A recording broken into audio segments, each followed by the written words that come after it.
Sadio Mane একজন footballer এবং most famous একজন ফুটবলার, কোটি কোটি কোটি টাকার মালিক সে।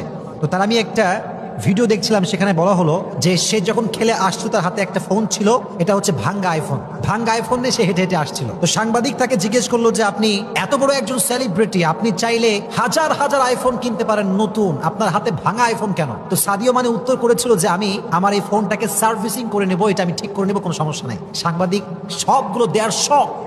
আপনার মতো একজন কোটিপতি, আপনার মতো একজন সেলিব্রিটি যদি আপনার আইফোনকে সার্ভিসিং করেন, তাহলে মান সম্মান কিছু থাকবে না, আপনি কেন সার্ভিসিং করবেন? তো সে যে উত্তরটা দিয়েছে এটা হার্ট টাচিং ছিল।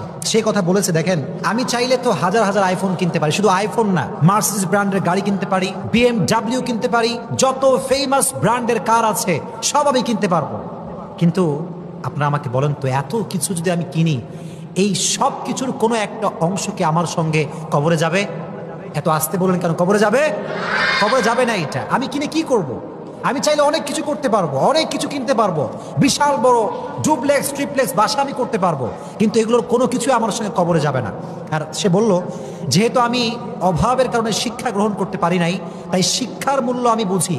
কিন্তু আমি দেখতে পাচ্ছি সমাজের সবচাইতে দুর্নীতিবাজ মানুষগুলো সব শিক্ষিত মানুষ। কথা বলেন ঠিক কিনা? তারা বেশিরভাগ শিক্ষিত মানুষ, দে আর এডুকেটেড পিপল। যারা দুর্নীতি করে, যারা সুদ খায়, ঘুষ খায়, maximum people they are educated, তারা সব শিক্ষিত মানুষ।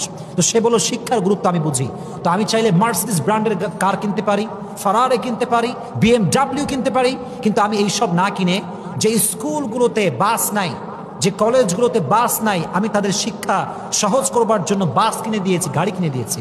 সো এটা বোঝা যায় যে দুনিয়াতে আল্লাহ তাআলা সবাইকে টাকা পয়সা দিলেও সবাই টাকা পয়সার পাগল হয় না। দুনিয়াতে আল্লাহ সবাইকে টাকা দিলেও সবাই টাকা পয়সা অপচয় করে না, অনেকে এটাকে ভালো কাজে লাগায়। এই জন্য প্রিয় ভাইরা, যে আয়াত আমি তেলাওয়াত করেছিলাম, আল্লাহকুমুত তাকাসুর, দুনিয়ার সম্পত্তি, লোভ, লালসা, মায়া, মহাব্বত আমাদেরকে আখিরাত থেকে পরিপূর্ণ গাফিল করে দিয়েছে। হাত্তা জুরতুমুল মাকাবির, যতক্ষণ পর্যন্ত আমরা কবরে না ঢুকবো।